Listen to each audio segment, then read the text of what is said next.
Goeiedag, ek groet jou in die kosbare naam van Jesus Christus. Elke dag is 'n geskenk uit God se hand.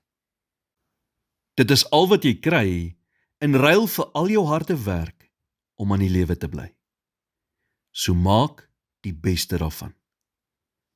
Baie mense het hierdie idee van wat hulle werklik gelukkig sal maak, en gewoonlik is dit iets wat nog in die toekoms moet gebeur. Is daar iets wat jy verwag, wat jy glo jou gelukkig sal maak? Dalk is dit om jou graad te kry, of om te trou, of om kinders te hê, of dalk om af te tree.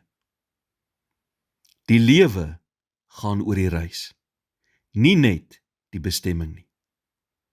Jou lewe is hier en nou. Jou familie is hier en nou. Jou huwelik is hier en nou. Jou loopbaan is hier en nou. So geniet en maak die beste van dit wat God nou aan jou gegee het. En in plaas daarvan om te top oor die dinge wat jy nie kan beheer nie, fokus op wat jy wel kan beheer en laat die res aan God oor. Geen dag sal maar net gewoon wees as ons dankbaar is daarvoor en dit sien as 'n geskenk uit God se hand uit nie. Jy sien, dis baie belangrik dat ons verantwoordelikheid neem vir ons eie geluk en nooit iemand anders die taak gee om ons gelukkig te hou nie. Want jy het beheer oor wat jy doen, maar jy het nie beheer oor wat ander mense doen nie. So as jy op ander mense staat maak om jou gelukkig te maak, gaan jy meeste van die tyd ongelukkig wees. Die Bybel sê in 1 Samuel 30 vers 6, Dawid het homself versterk in die Here, sy God. Dawid het nie op ander mense staat gemaak om hom gelukkig te hou nie.